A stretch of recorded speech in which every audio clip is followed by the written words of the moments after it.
We're going to be talking about the classic, the legendary, my personal favorite of all of their renditions, the 2007 Hairspray starring Tracy Turnblad. No, just kidding. Nikki Blonsky. I totally messed that up.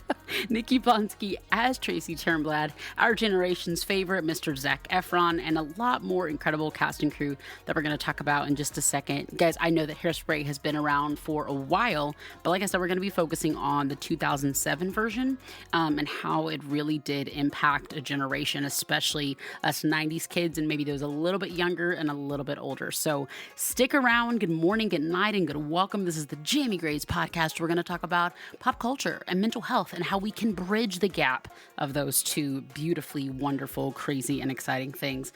I'm glad that you guys are here. I'm glad that you're listening. Let's talk Hairspray. Okay, so before we jump into talking specifically about Hairspray, like I said at the beginning, and if you know because you are already subscribed to this podcast, I talk a lot about mental health, emotional wellness as a whole. For those of you guys that don't know, I have Tourette syndrome and some other stuff. So going to a neurologist is pretty normal for me. It's relatively routine, if you will. Our family has lived in Arizona for a little under a year. And so a part of my care plan in general is just making sure that I have a local therapist, local neurologist. And so if we move states, I kind of got to start from scratch. And it's absolutely terrifying. I don't know if any of you guys have ever been in that situation. Even when it comes to things like finding a new dentist or a new primary care doctor, it can just be really frustrating and kind of intimidating and overwhelming. And so my primary care doctor, who I love, I found her on Google. I kind of have a way with I don't judge people by their face. I'm just saying I kind of have a way I can tell kind smiles. You know what I mean? So I saw her online. I was like, oh my gosh, she looks like she has such a kind smile. And she does. She's amazing. But she referred me to a neurologist, and I was like, I've never met this person before. I don't get to do my whole kind smile check. And then even when I called to get scheduled in for that neurologist, he wasn't available. They only had another guy available. And then I'd have to wait another 2 months for the guy that she recommended. And I'm like, oh my goodness, I could take this total chance and go with this new guy or go with the guy that my kind smile doctor recommended. But that's another 2 months. And again, just having Tourette and stuff, I just don't like to wait too long before I've really gotten comfortable with a new neurologist. And so I was like, man, I'm just going to have to take a chance. And fortunately, they even allow you to bring a person with you, which, oh my goodness, you guys, if you're ever going to a new doctor or something and you can take someone with you, that is a huge blessing. A lot of times specialists will allow that more than traditional doctors, in this, pandemic season. So my husband, he even took the day off work. We went on our anniversary to my new neurologist. And can I just say, you guys, he was phenomenal. This neurologist was amazing. Now, I'm not really one to personally put all my business out there. So I'm not going to I'm not able to tell you guys exactly who it was.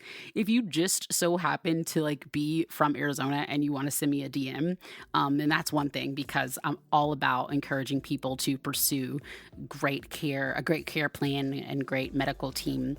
But he was so amazing. He was the perfect mashup of goofy and personable, but also so well educated and explained everything along the way. And I'm literally getting in tears because it's just so important to be validated and to feel valued and to express pain that you're having or frustration that you're having, even whether it's with your medication or just everyday anxiety, whatever it might be.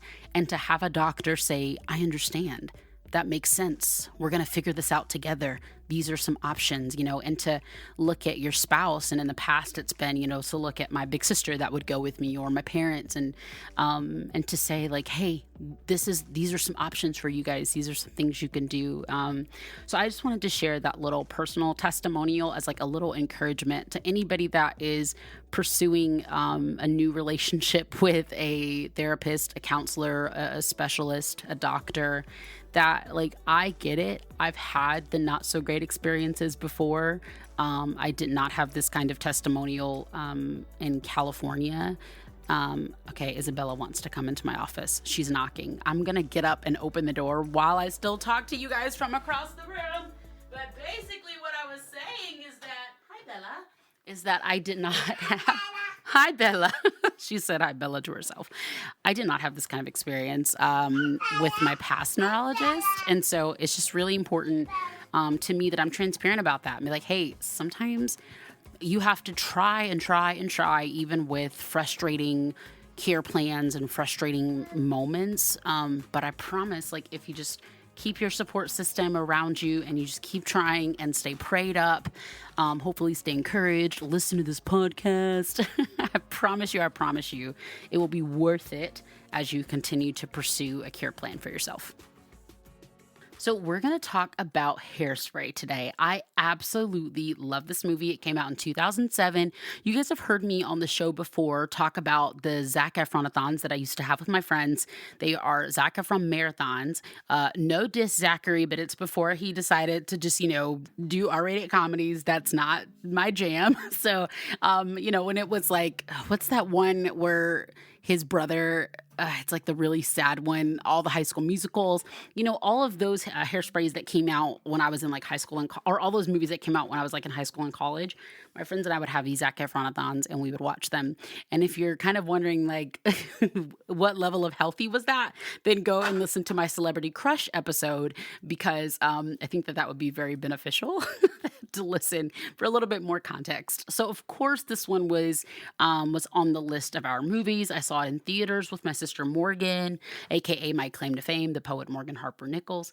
And then I also have 2 copies of this on DVD, and I own it on Apple TV as well. It's just a good movie. It's really, really good, you guys. So this movie stars John Travolta as Edna Turnblad, Michelle Pfeiffer as Velma Von Tussle. We got Christopher Walken as Wilbur Turnblad. I know him from Country Bears. Amanda Bynes, the Queen, Amanda Bynes as Penny Pingleton. James Marsden as Corny Collins, never gets the girl. Queen Latifah, the Queen. We're gonna have more than one queen, okay? Bye-bye, baby. Oh, yeah? Okay. Brittany Snow as Amber Von Tussle. Bye. Bye. Zac Efron as Link Larkin. Nikki Blonsky as Tracy Turnblad. And then there are some other incredible actors. We got Taylor Parks, and there is little Inez, Janie Swood, Paul Dooley, Jerry Stiller.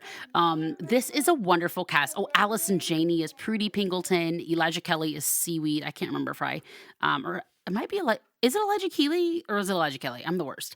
And then Zac Efron. I kind of, because I stopped for some mom and baby time, I got a little lost in the IMDb list. I know that I oftentimes do this because of like, oh, who's the biggest star? But I feel like Tracy Turnblad, Nikki Blonsky, I feel like she should have been higher on the list because she's the literal star of the movie. It's literally about her. This is the description on IMDb, pleasantly plump teenager. I don't know how I feel about that phrase. Pleasantly plump teenager Tracy Turnblad teaches 1962 Baltimore a thing or two about integration after landing a spot on a local TV dance show. This movie, rated PG-13, an hour and 57 minutes, a comedy, drama, musical, my 3 favorite things mixed in one. This movie really touches on things like racism and race relations in a way that only a comedy, drama, musical can. It also touches on some of the other issues that are in the industry represented in this film, but also in the entertainment industry in real life, which is like the obsession with women looking a certain way and their bodies looking a certain way. And then in a way that is intended to be comical, it also addresses some of the things that men are faced to deal with and like the pressure that they have in the industry, as well as some of the over sexualization and possibly like manipulation and inappropriate content that goes on behind the scenes, as seen in Michelle Pfeiffer's Solo. But these are things that we will not be addressing today. Today, I want to talk to you guys about 5 of my favorite songs in this film and kind of how they've impacted me personally, and I think in ways that are applicable for you guys as well. One of them is I Know Where I've Been, but I'm going to save that for the very, very end of this episode.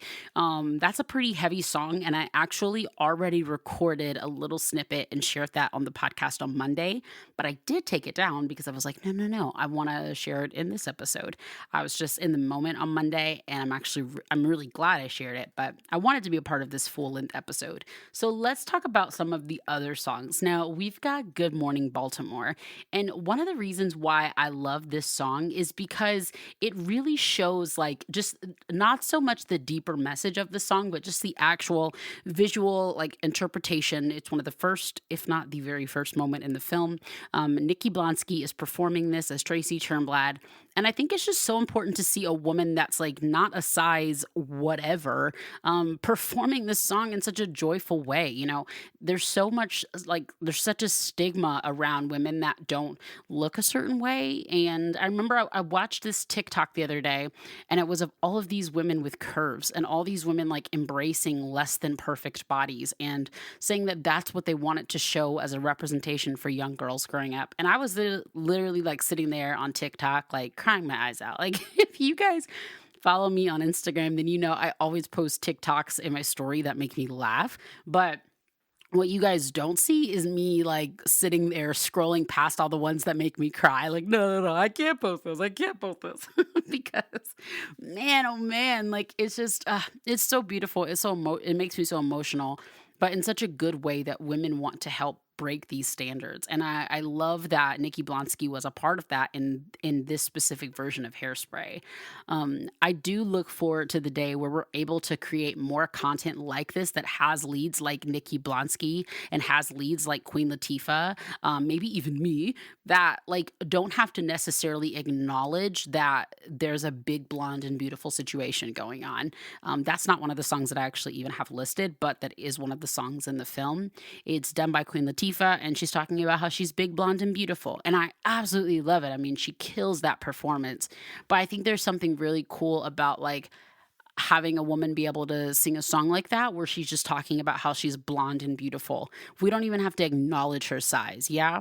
So I love that the visual like presentation of Good Morning Baltimore does that. It shows this woman, it shows this young girl, but it's not blatantly saying like, hey guys, I'm different. It's just showing her in the reality and the beauty and the truth in who she is.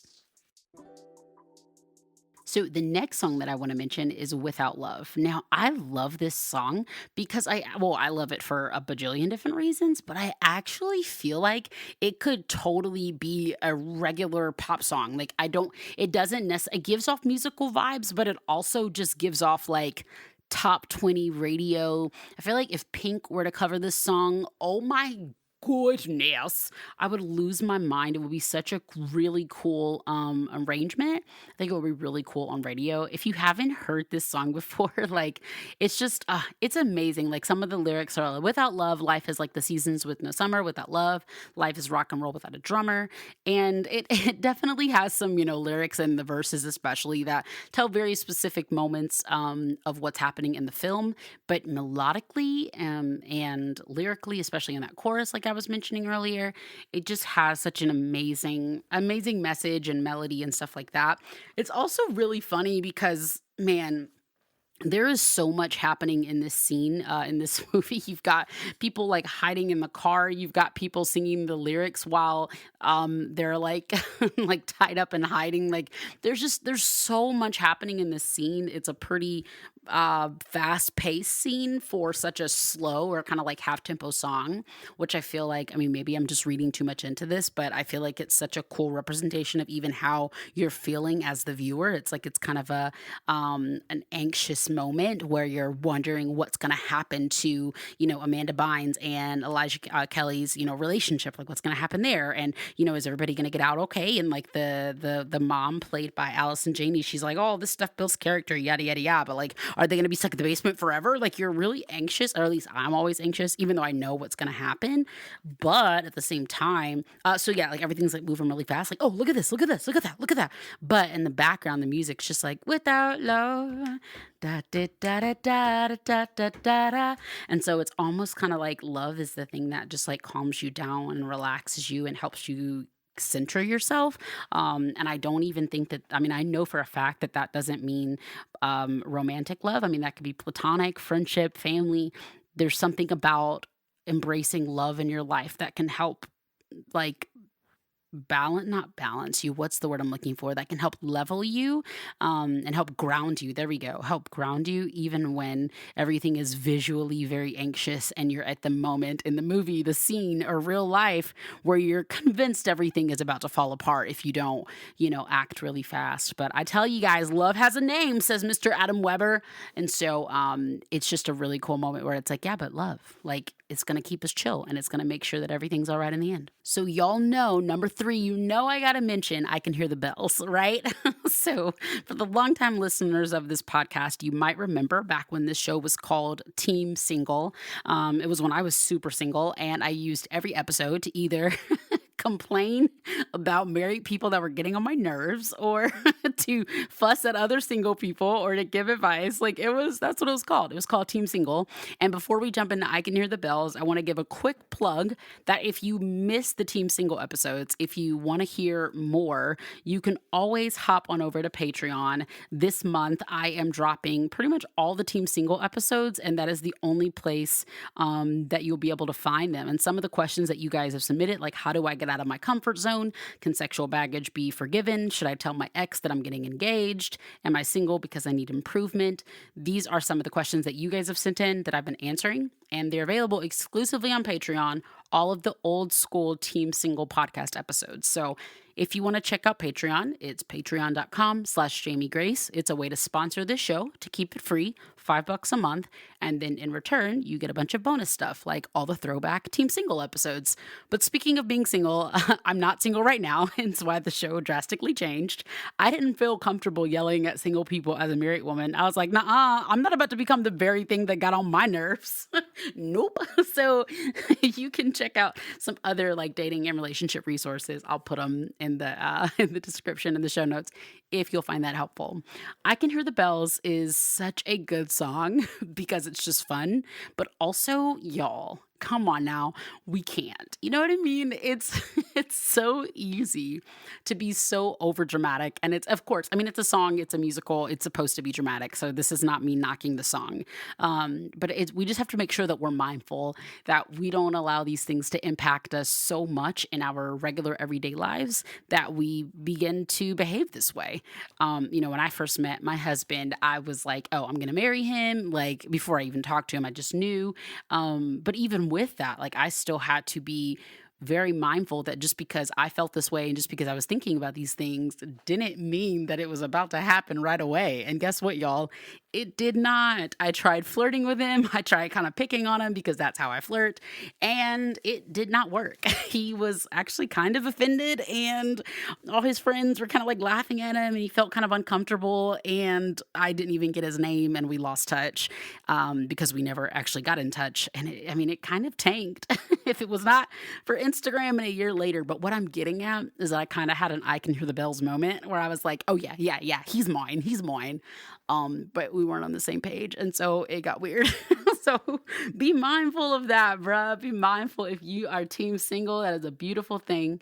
But if you desire to be in a relationship, be mindful of not hearing those bells in the context of this song and just doing too much, going too far, turning up way too fast, or turning up at all, when it might just be a time to admire a kind and lovely human and let them know that you think they're kind and wonderful. And if it turns into something else, then super cool. If it doesn't, you'll be fine. Trust me. I just wrote that song, and obviously it was beautiful. So you're welcome.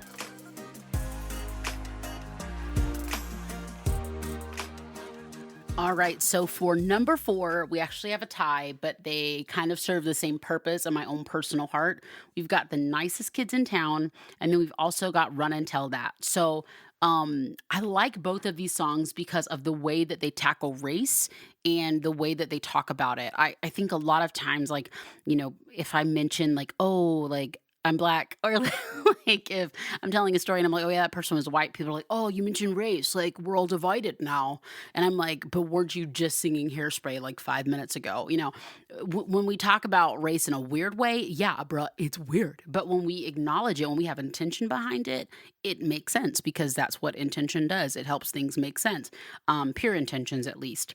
And so, of course, you got to see the movie to get the full context and to see the payoff in the end, if you will. But one of the lines from The Nicest Kids in Town is sung by James Marsden, is nice white kids who like to lead the way. And once a month, we have our Negro Day. That line, and just for anybody listening, I'm not saying like, "Ooh, tweet me this line." No, because I will block you. We ain't friends like that. But what I'm saying is like that line is one of the most beautiful and powerful things I've ever heard. It is such a significant acknowledgement of reality. So often, last week we talked about Raven Simone being the first Black female lead, if not the first Black lead, of a comedy show or a TV show in general on Disney Channel. So often, for people of color, for people that don't look like the standard, in this film, it's like Brittany Snow, this skinny blonde white girl. So often you feel like once a month it's Negro Day. It's like, oh, once a month you guys will show us, or oh, once a year at this church in February, they'll have a Black person preach, or once a year they'll invite me to talk about what it's like being Black instead of just like involving me in your life all the time. And so this film, it really does tackle so much that has happened beautifully in the entertainment industry, but it also sheds a big, massive spotlight on some of the things that need to change as well. And I'm really grateful for that line. It's such a cringy line, but it's such a powerful line of realizing like, oh wait, are we doing that? I think if more TV execs, if more pastors, promoters, like I think if more people in leadership listened to that line and kind of compared it to their own lives and to the things that they lead, I think that we would honestly, I'm not saying that Hairspray could cure it all at all. It can't, but I do think that it would help just kind of look internally and say, oh, like, what are we doing here? Who are we lifting up? And if it's only your job in your church or your event or your school or your commercial or your record label, whatever, if it's your job to only have white kids and then occasionally be like, oh yeah, we'll honor a Black person or an Asian person or Hispanic person, then okay. Like that's who you are. Thanks for making it very clear to us. But, it doesn't, I don't think it should be that way, but it's not my job to change your mind. I'm just trying to help you guys direct your resources that can help you think differently, possibly, yes. The other one, the tie for here, is Run and Tell That. These lyrics, the blacker the berry, the sweeter the juice. I can say it ain't so, but darling, what's the use? The darker the chocolate, the richer the taste. That's where it's at, baby, run and tell that. There's an old proverb that I want to share with you guys. It's a child who is not embraced by the village will burn it down to feel its warmth. Yeah. And I love that to bridge these two songs together, The Nicest Kids in Town and Run and Tell That, because I think it highlights, kids in this community that are only honored once a month on the Corny Collins show.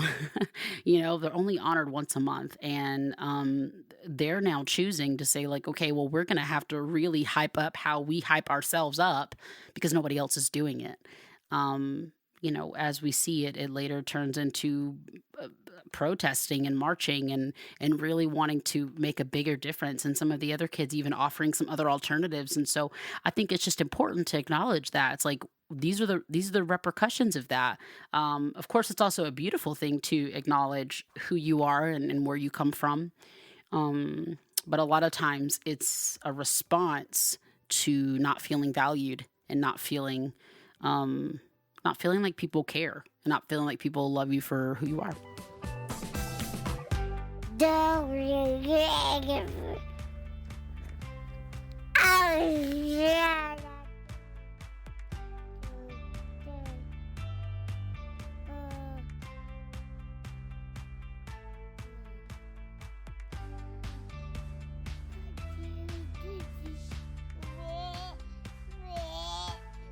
All right, friends, so that is today's show. Those are the 5 ways that Hairspray shaped a generation, and also the 5 ways that Hairspray has shaped me. So that in case you don't remember from the beginning of this episode, that was only 4 songs. Well, except for number 4, which was 2 songs because I can't choose because I love this movie so much. The 5th song is going to be at the very end of this episode. It's going to be a quick little advertisement, one of the sponsors for the show, my favorite sponsor. You hear them all the time. And then you're going to hear Monday's episode as well. Thank you guys so much for listening. Hey, if you liked this, there's just a couple things that I will ask of you, yeah? One, if you liked it, can you leave a review? That'd be super cool. You just hop on over to Apple Podcasts and leave a review, 4, 5, 12, 19, 2,000 stars, however you feel deep down in your spirit. And then the other thing, man, if you could subscribe, that'd be so cool. That way, both of those things, subscribing and also leaving a review of the podcast, it helps other people find the podcast, and hopefully we can just encourage more people. That'd be super cool. I am on Instagram, Facebook, and Twitter, all those places at Jamie Grace H. And I also post YouTube videos twice a week. So again, thank you guys for listening. I hope you're having the loveliest day of your entire life. That's a little dramatic, but yeah, thank you guys for listening. I'll talk to you soon. Okay, bye. Hey y'all, I wanted to take a quick moment to share with you some info about one of my favorite sponsors of the Jamie Grace podcast. Y'all, when quarantine first started, I was not very interested in this whole online counseling thing because it made me really anxious. And as someone that has anxiety, I had to figure something out because a lot of things make me anxious. Eventually, I gave it a try, and I have to say that it's been very beneficial for me. So I want you guys, if you need to check out Faithful Counseling. Whether you have an anxiety diagnosis or you are dealing with the everyday frustrations of life, I can promise you that you will find it beneficial to talk to a counselor through Faithful Counseling. You can go to faithfulcounseling.com/Jamie Grace to learn more about the very affordable counseling that they have and the 4 different ways you can communicate with a clinical therapist. And if you'd like, they can incorporate some faith-based things as well into your counseling. Visit faithfulcounseling.com/Jamie Grace. That's faithfulcounseling.com/Jamie Grace. I thought today would be a lot more fun, but because I know where I've been, I know that any given day could be the absolute opposite of fun. I thought today would be waking up to talk about Hairspray in a really excited mood, but the reality is that many people are grieving today, and this is not something that just started today. I wanted to share a quote that Dante Stewart shared on Twitter. It's a quote by Sadia Hartman, and she says, "I too live in the time of slavery, by which I mean I'm living in the future created by it. It is the ongoing crisis of citizenship." End quote. I don't have the emotional capacity, the time on my podcast, or even the general interest to explain all that I'm feeling and why I feel what I feel. But I do know that Dante Wright should be alive. And I do know that it is an absolute horror that he is not. I'm thankful for Hairspray. It's so much more than a random musical. It has moments that are powerful and, for me, life-changing. I know where I've been, particularly the version by Queen Latifah is a life-changing song, and it's one that I will be singing and playing all day, maybe even all week. I thought today would be a lot more fun. But because I know where we've been, this is simply reality. Okay, bye. Hey, hi. Thank you so much for listening to my podcast. I actually put these episodes up on Saturday on Spotify, Apple Podcasts, Overcast, wherever you listen to podcasts. And then when you guys really like episodes there, then they happen to find their way over to my YouTube channel on occasional Wednesdays. And so that's what you were just listening to. So thank you so much. If you are vibing with what you hear, click subscribe, check out the show notes, description, all that stuff. But yeah, thank you guys for listening, watching. Have a good day, and don't not